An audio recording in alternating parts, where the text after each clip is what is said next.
Тия са били парни язде, другаре, стари. Другаре от детинство, ама и која остареа и тогава сме били другаре. Добро, ама они пасли конје по Абланца тамо да ходиме и било през есента пријави им се малци, царевици тие, што се печат, што се варате, кај викате вие? Малци ли викате? Царевиците, Ченка. Преди да биде уnuтрните. И пријави им се и само дека тие да крадат од некаде. Ама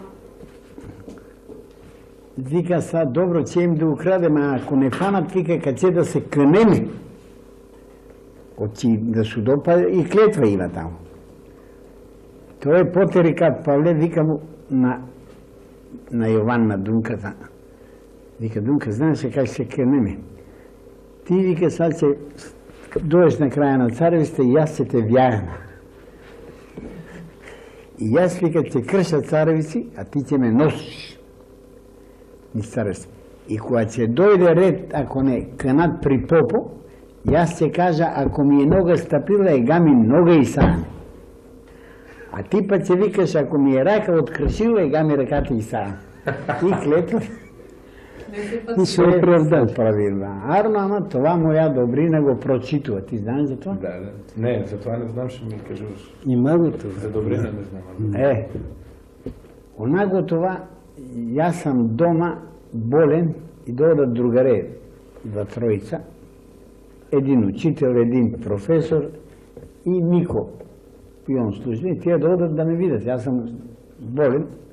И само това как го прикажува овој Нико добрина го това сванава. И од неколку дена она напишува, вика, снаодливи ортаци. Снаодливи ортаци. И писа. Били се уверово двамина другаре, един Павле, един Јован, ама и презимето не им кажува. И кога тие од маленци другарували, она исто може да се стави убаво. Тие другарували од маленци, пријавили се царевица, осли, набрали се, така видише, ама беше го това нашарило многу дугачко. Тие ми се малку и лични думковски.